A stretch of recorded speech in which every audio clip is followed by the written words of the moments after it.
ዛሬ የምንገኘው ሀረር ሲሆን አሁን የምንገኘው ጀጎል ወንጂ ሲቲ ላይ ነው። ጂብ ለማብራት ሀረር ተገኝተናል ማለት ነው። ልምድ አለ እኮ በዚህ ነው እኮ እየተመረቀ የሚገኘው የሀረሪ ማህበረሰብ አንዱ መገለጫ በሆነው ጌጋር ውስጥ ነው። የሀረር ንጉሶች አሚር ማለት ያው ኪንግ ታይትሉ ነው። የሀረር ንጉሶች ነው። የሀረር ንጉሶች ታይትል ነው። 11ኛዋ ብቻ ዩኒክ ሆና ሴት ናት። የፎቁ ክፍል ቁጢ ቀላ ይባላል። ቁጢ 1 2 3 4 5 6 7 ጎዶሎ ቁጥር ነው። ሁሌም ዓለም ጎዶሎ ናት ነው የሚለው። ያንን ነው የሚወክለው። ከላይ ተጠቅልሎ የተቀመጠው ደግሞ ለትዳር የደረሰ ሰው አለ የሚለው ነው የሚያመለክተው። ይሄ ቤት የተፈሪ መኮንን ቤት ነው። መልካም። ተፈሪ መኮንን ማለት አፄ ኃይለ ሥላሴ ናቸው። የትውልድ ስማቸው ተፈሪ፣ የንግስና ስማቸው አፄ ኃይለ ሥላሴ። እቴጌ መነንን ሲያገቡ የጫጉላ ቤታቸው ነበር። ሀረርጌ አውራጃንም ሲያስተዳድሩ እዚህ ቤት ሰው ነበር ያስተዳድሩ የነበረው። ለምርቱ መኪና ጊርጊር ነው። መኪና ጊርጊር ሊባል የቻለበት ምክንያት መኪና ማለት ያው ሴንጀር ማሽኑ ነው የምታየው። ልብስ መስፊያው ጊር የሚለው ደግሞ ድምፁ ነው። እና ያው ፈረንጅ የሆነ ነገር ይሰራል የራሱን አሻራ ሳያስቀምጥ አይደል በሩ ላይ ያው ጣዖታቸው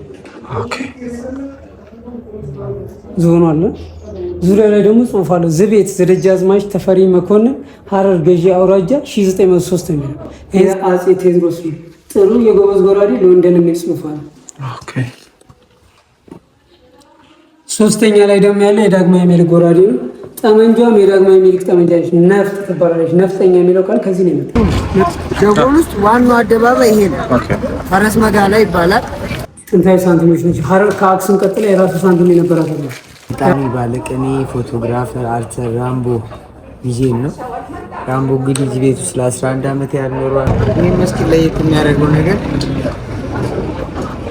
ከሱ አጠገብ ሴንት ሜሪ ካቶሊክ ቸርች አለች። እዚህ ጋር ደግሞ መድኃኔዓለም ኦርቶዶክስ ቤተክርስቲያን አለ።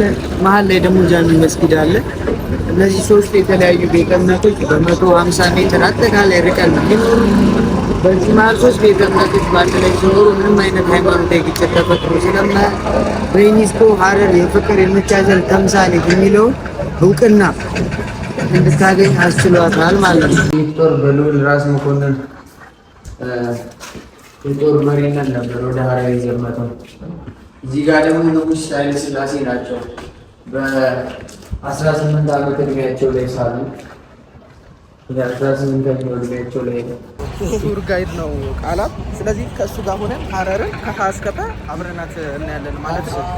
እነሱን ሁሉ አጠቃለን ለማየት እንሞክራለን። መልካም ጊዜ። ሁላችሁም ሀረርን ኑና ጎብኙ። ቪዚት ሀረር